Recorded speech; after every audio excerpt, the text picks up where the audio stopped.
Mga kasayan, meron tayong sasagutin na nag-comment sa atin tungkol sa full wave charger at liwa regulator rectifier. Basahin mo kasayan, shoutout mo na rin. Shoutout kay Jetro Tanyegra. Kailangan po ba naka full wave na pag gumamit ng liwa? Nag-comment siya sa liwa regulator rectifier, paano malalaman kung original o hindi. Ito siya kasayan, pag gumamit daw ba ng liwa regulator rectifier, kailangan naka full wave. Bali kasayan, kailangan talaga naka full wave siya.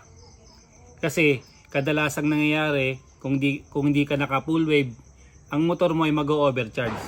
Kasi kung ilalagay mo to ng hindi ka naka full wave, tapos wala kang voltmeter, hindi mo siya matitrace kung overcharge o hindi.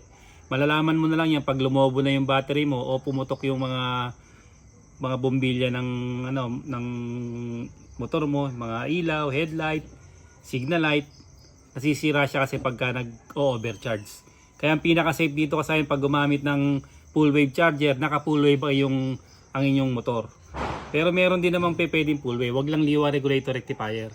Pwede kang gumamit ng TMX Alpha 125 kung halimbawa hindi full wave ang motor mo, yun ang ilalagay mo sa iyong sa iyong motor. Wag lang yung liwa kasi malakas talaga mag-charge ang liwa.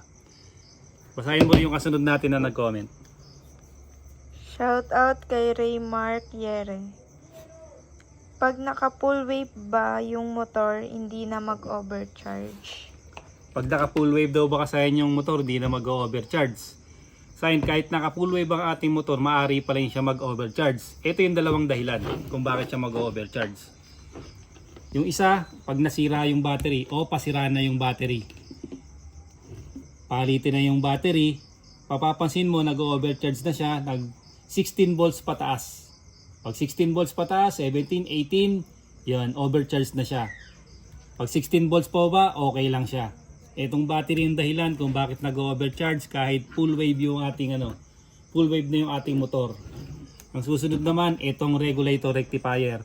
Pag pasira na yung ating regulator rectifier, may dalawang pagkasira ang regulator rectifier. Isang overcharge, pataas yung 16 volts pataas o bumababa na yung charging ng ating motor. Nagiging 13 volts pababa na lang siya.